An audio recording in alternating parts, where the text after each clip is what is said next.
Shri Sai Ram. This time I'm back with new miracles of how God listens to every aspect, everything that we share with Him, and that how we must also listen to what God tells us to follow, and how things turn miraculously, like something which is very different when you listen to Him. Like, to start with the first incident, it was that once when I was staying in my previous prestige apartment, there we used to always en route to my apartment. There used to be small temples, and I always strive to get a darshan of those temples. But no one takes an effort, right, to stop there in that narrow lane, making all the traffic hustle and all. To take darshan of those small temples, but I always had it in my heart that if I could get a darshan, 6 years, nearly 6 or 7 years went by, but I didn't got in darshan because I don't used to travel by myself. Either it's in school bus or with my parents, and when we are going somewhere else, so I could never get darshan. From the terrace of my apartment, we have Lord Lingaraj temple. That is one temple dedicated to Lord Shiva's worship.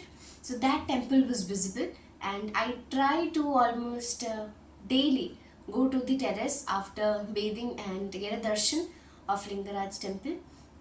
And one day, one such day when we were almost on the verge of leaving that apartment and shifting to this house, nearly few months back or something, that time when I went for darshan, I felt as if a voice is asking me uh, that, like, as if, what do you want, or some question which I don't remember, and I tried answering that I wanted to get darshan of those few small temples which I used to see, and I felt another voices again asking me which ones. So I listed all those small temples which I wanted to go, and there the conversation ended. I felt, and I came back. You won't believe what didn't take place in 6 to 7 years took place just the day after I had this conversation. From the very next day, some circumstance or something which never arrived in the whole 6 years arrived that day. And from the very next day, I got darshans, and very fast I completed all the darshans of all the temples, and my whole list was complete. That too within a very small span, and I was so astonished. I was so happy that yes, God listens. Whatsoever you say in front of Him, whatsoever you share it with whole of your heart, He listens, and He listens and makes it. He ensures that all those things are fulfilled only if it's good for you. If it's bad, being a mother, being a father, He'll never give you that, because He knows that how much pain and travail will you need to go through if He gives you that. So with that, the first incident comes to an end, and coming to the second one, where I realized very important thing, that when you think that a voice is coming from within and you listen to it, you get amused by the miraculous future that's there in front of you, because everything that's said turns out to be exactly the same way as the voice is said. For example, one day I was praying in my puja room, and I used to like pray in a sequence. First Ganesh ji, then Kartikeya ji, then Lord Shiva, Goddess Parvati, and everything like a sequence. And I felt as if from the photo of Mahalakshmi, that as if a something or intuition or a thought that going faster to her in the whole sequence, like winding up all the puja faster and going to Mahalakshmi's puja very fast. And I tried following that voice. I was like, okay, I'll go to her fast. So that is why I completed Ganesh ji's puja, Kartikeya ji's puja, and I just rushed to Mahalakshmi. And as I was going to start her prayers, flower fell from that exactly Mahalakshmi's photo, and I was so like happy, because the timing of the flower falling was very much maybe fixed. So that is why God gave an intuition or a thought that faster, speed up, your process, your sequence, so that you reach her faster and you witness that while you are praying to her, you get a flower. So flower falling is a very special incident for me, so that's why I was very happy that flower falling exactly from Mahalakshmi's photo as I started her prayers. And the second one also being that one day I felt that God is telling me, like while we were like planning to shift to this house, we still had few days, and for Bhagwan we used to have a chair where we expect that he comes and he sits. So on that chair we also have a small stool where like a footrest.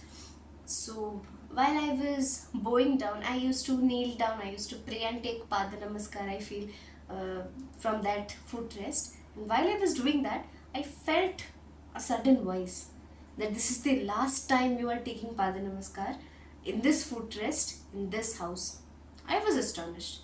The reason for my astonishment was that because we still have a few days in our hand to shift to the new house. Why is this the last day that I'm taking Pada Namaskar in this house? Still, I didn't know what's the reason or something, I forgot.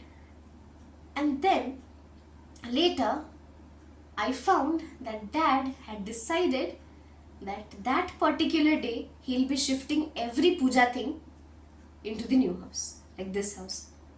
And that chair of Bhagwan, along with his footrest, was also to be shifted to this house that day only.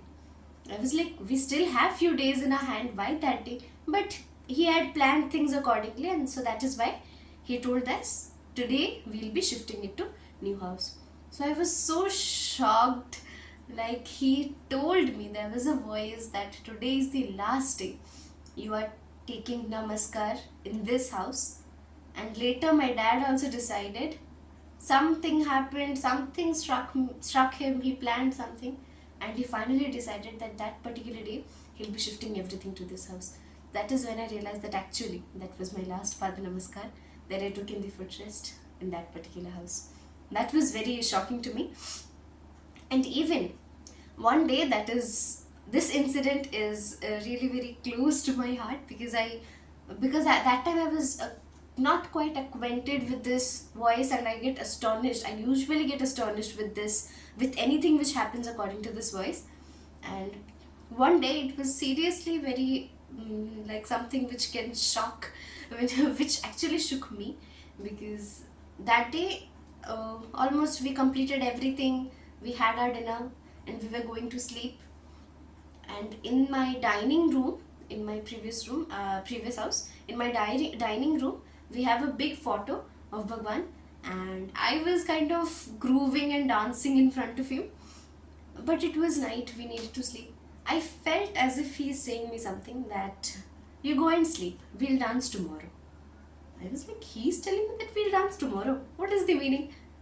I just abided by, I followed, and I went to sleep. The next day, it was Dola Purnima. Like in Holi, we used to have festival of colors where we apply colors onto each other. And the day before Holi is Dola Purnima, where it's considered that Lord Radha and Krishna, we play Holi with them, direct God. So it was that day. And we didn't had any plans as normal. And my friends called me that let's go to ISKCON temple, because it was Lord Radha Krishna's festival. But I could not, I denied that I hadn't asked my parents or something. Then my parents gave me the idea from their side that let's surprise them. I was like, okay, it's a good thing. We'll reach there suddenly without telling them, and they'll be happy to see us. Then we reached there, it was completely crowded in the ISKCON temple, because obviously the festival was there. And what a darshan we got. It was really peaceful. It was bliss in that environment to look at God, to just express your devotion. And then we came down. They were also happy to see us. And we took prasad. And while we were eating prasad, music played and people were dancing. And my friends, I'm not much into dance and all. My friends, they were really interested, and they were like, we'll go and we three will dance. And I was like, what to say? They just rushed and we all rushed with them. Then as we three were dancing in front of directly God, Lord Radha and Krishna, that is when I realized the meaning of what he said when I was dancing in front of him, that we'll be dancing tomorrow. And tomorrow was that day of Dodo Purnima when I was dancing in front of Lord Radha Krishna in that temple. And I was so happy, means he meant that don't dance alone in your house, we'll dance directly in the temple with everyone. And I was so happy. Like, see how things connect. When you try to connect to God, when you try to speak out to him, see, I was dancing, I was looking at him, I was questioning him, where will we dance? What does that mean that we'll dance tomorrow?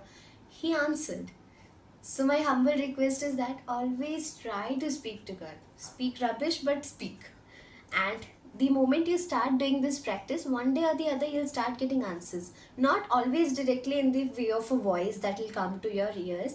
It can be that your mother might be telling someone something, and you will understand that, yeah, this is the answer to my question.